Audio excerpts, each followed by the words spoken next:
રાજકોટના લોધિકા ગામના સરપંચને સસ્પેન્ડ કરી દેવામાં આવ્યા। જમીન કૌભાંડમાં ડીડીઓ દ્વારા સરપંચને સસ્પેન્ડ કરવામાં આવ્યા। લોધિકાના સરપંચ સુધાબેન વસોયાને સસ્પેન્ડ કરી દેવામાં આવ્યા છે। ગામના 14 પ્લોટની સરપંચે બારોબાર હરાજી કરી હતી। સરપંચને જમીનમાં ગેરરીતિ બદલ સસ્પેન્ડ કરવામાં આવ્યા।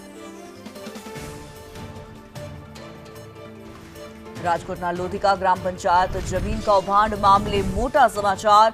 રાજકોટના વિવાદિત મહિલા સરપંચને સસ્પેન્ડ કરી દેવામાં આવ્યા છે। કાર્યવાહી કરવામાં આવી છે। જમીન કૌભાંડ થતા ડીડીઓ દ્વારા સરપંચને સસ્પેન્ડ કરવાની કાર્યવાહી કરવામાં આવી। રાજકોટથી સૌથી મોટી લોધિકા ગ્રામ પંચાયતના સરપંચને સસ્પેન્ડ કરી દેવામાં આવ્યા છે। આ વિશે વધુ વિગતો સાથે મયુર સરવૈયા જોડાયેલા છે। જી મયુર। બિલકુલ, રાજકોટ લોધિકાના સરપંચ જે છે તેમને સસ્પેન્ડ કરવામાં આવ્યા છે।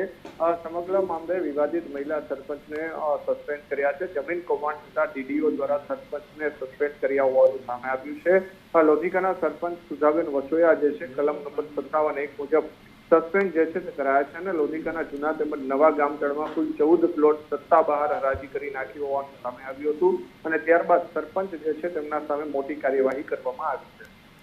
જી ધન્યવાદ મયુર આ માહિતી માટે।